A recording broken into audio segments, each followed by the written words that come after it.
I thought I'd do a bit of a sort of different video this time as regards to the actual subject matter. I don't really do sort of technology based videos as regards to any new technology that comes out just for the sake of doing a video about it.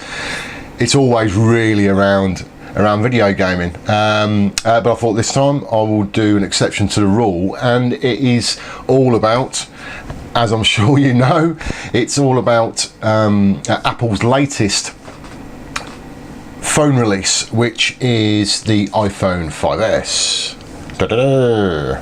I thought I'd do a bit of a sort of breakdown of the phone itself as regards to the advantages that I've personally found that the phone gives me as an end user. I've been an Apple fan of the phones now since the original 3GS. Well, not the original 3GS, but the 3GS. So about 3.5 years, 4 years ago now. I basically progressed from that up to an iPhone 4, and actually held off getting an iPhone 5. That the next release of the phone would either be the 5S that's come out now, or the fabled iPhone 6. So I thought, sorry, I'll wait. I always remember someone saying to me that the smart iPhone buyer waits for the second iteration of each model to come out, because that's always the one that's more powerful than the previous basic version or base version of that model. So i.e. the 5S is a lot better than the 5, the 4S is a lot better than the 4, and normally it's around the processor. Makes quite a big advancement, which sounds pretty weird actually. You'd think they would have done that predominantly at the initial release of the new version of the 4 or the 5 or the 6 or the 7 or whatever, but they tend to wait until the second iteration to really beef up the processor. So because I've come from a 4, this is really a comparison over the extra functionality that the phone gives me now, the 5S phone gives me over the 4. Just quickly, it's probably worth stating that the actual availability of the 5S at the moment, I pre-ordered mine as it was released, as it came out on Friday just gone, and I actually received it in the post on Monday morning. So it was really good service from my network provider, which is Vodafone, and I believe that basically all of the different variants of the 5S, and there's 9 altogether if you include the different colours and the different capacities. The one I've got is 64 gig version, and it's the, I think, steel grey, slate grey, whatever it's called. But that's the back of it. And yeah, basically they've all sold through, so they're all on back order, and they appear to be going for crazy prices now on eBay. It was definitely a worthwhile purchase. I'm really glad that I bought it. Let's get down to a bit of a sort of comparison of the actual device itself. So what I'm going to do, I'm going to go through some sort of key points I've noted down of areas that I want to cover, and I suppose I'll give you my feedback on how I feel about these various areas of the phone, and certainly how it compares to the iPhone 4, because that is my own comparison. I can't compare against the 5. I never owned the 5. So yeah, hopefully that will put into context some of the some of the comments and remarks that I make.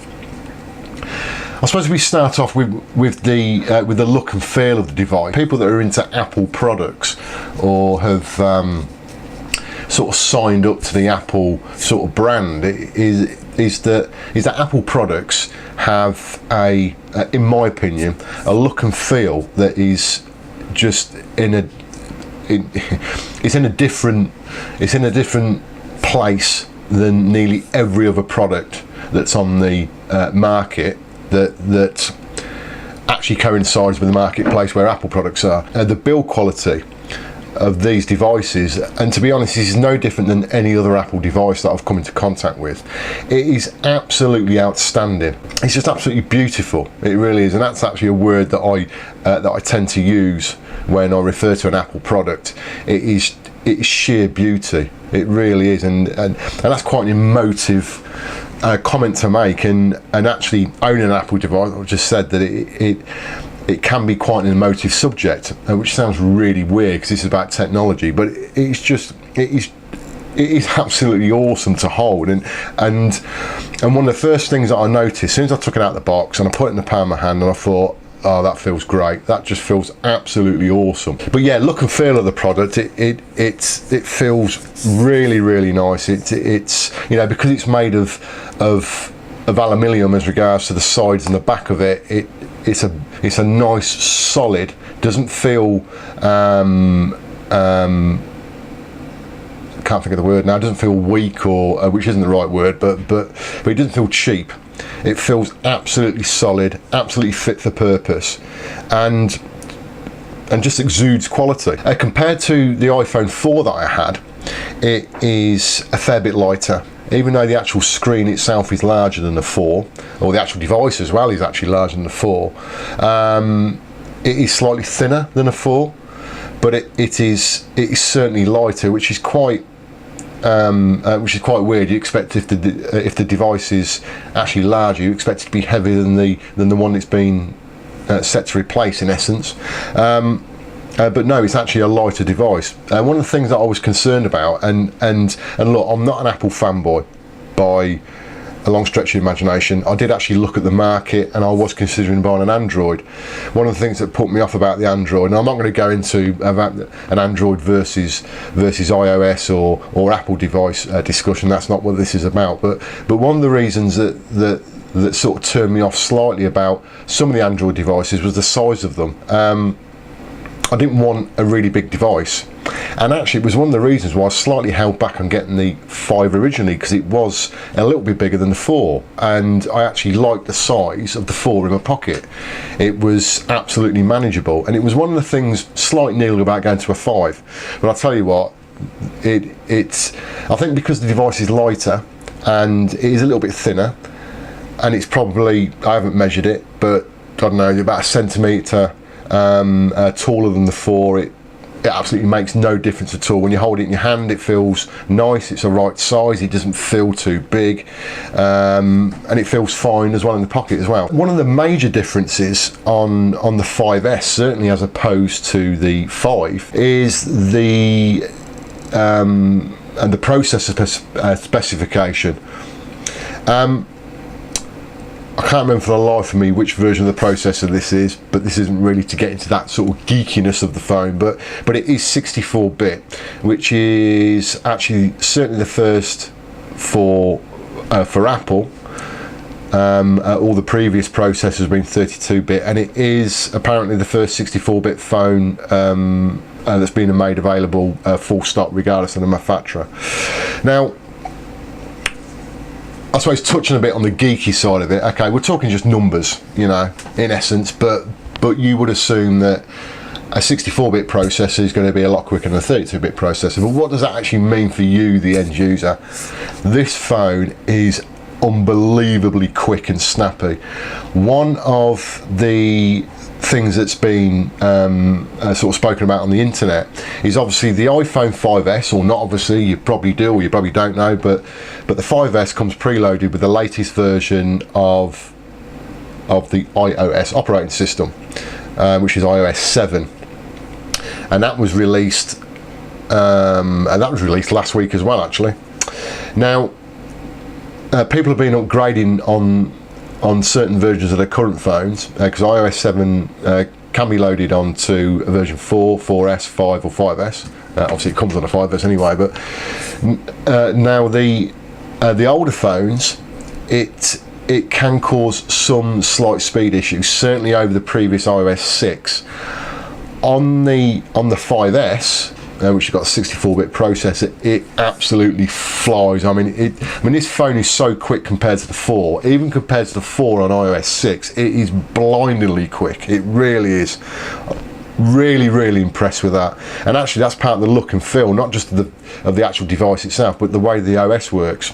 Everything is so snappy. It's I can't remember any of my previous iPhones with any versions of iOS being as quick as what this is, even with iOS 7 on it. It is blindingly quick. You know, undoubtedly there will be, or I suspect there will be applications that are written that will certainly take advantage of that extra grunt, the actual processing grunt, 64-bit processor. So I'm quite looking forward to see what they do with that as regards to applications.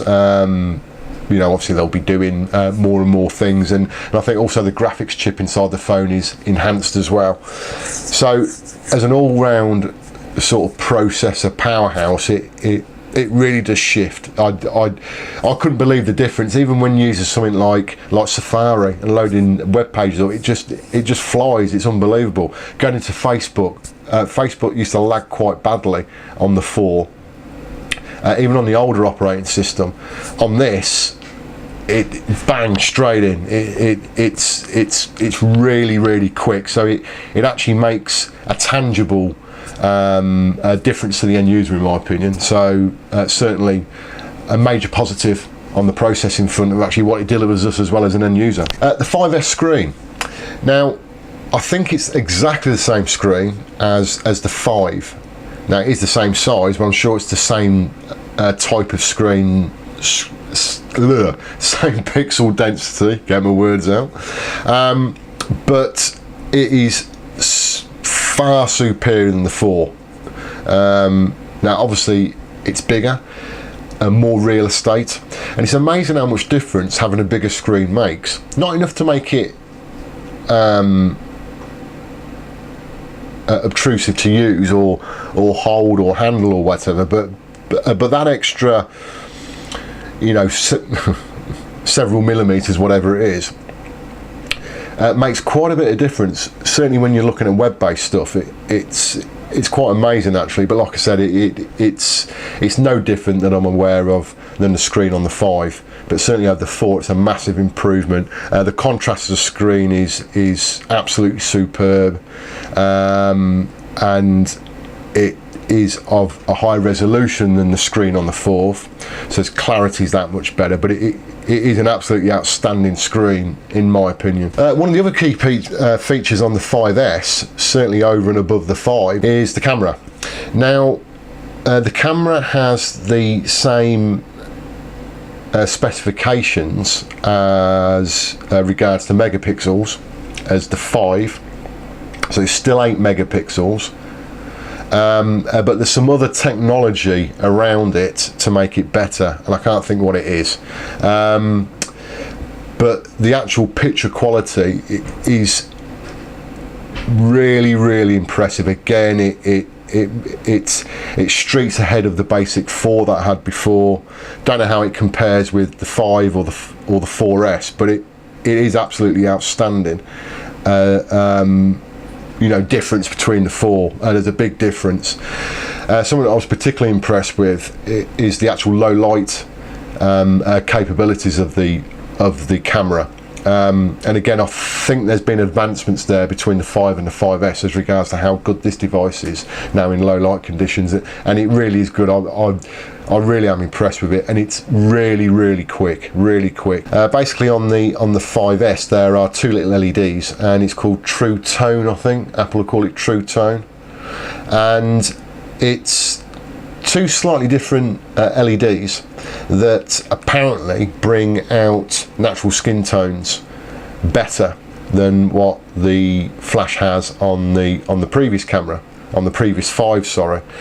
I'm not sure if we're going to have to zoom in on that. It's probably not going to focus. Now you probably can just make out there's 2 LEDs there.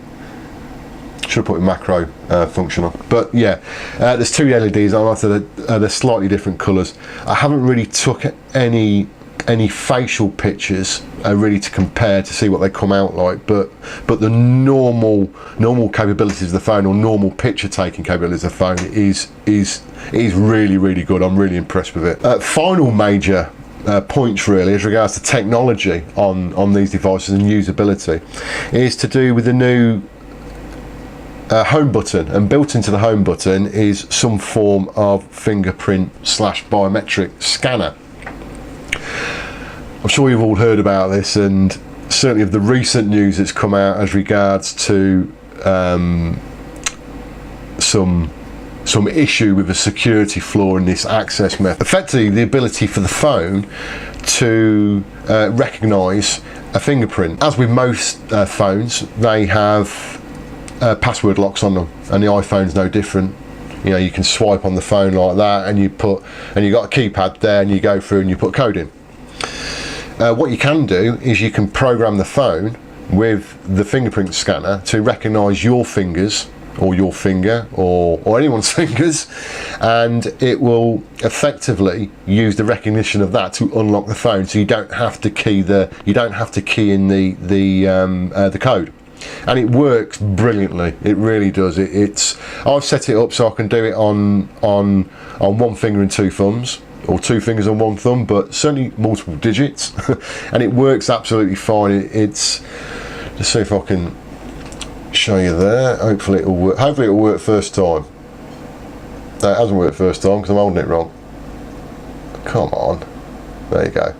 Now that is because I'm holding it slightly weirdly as regards to, but it works. It will normally work, so 9 times out of 10 it will work first time.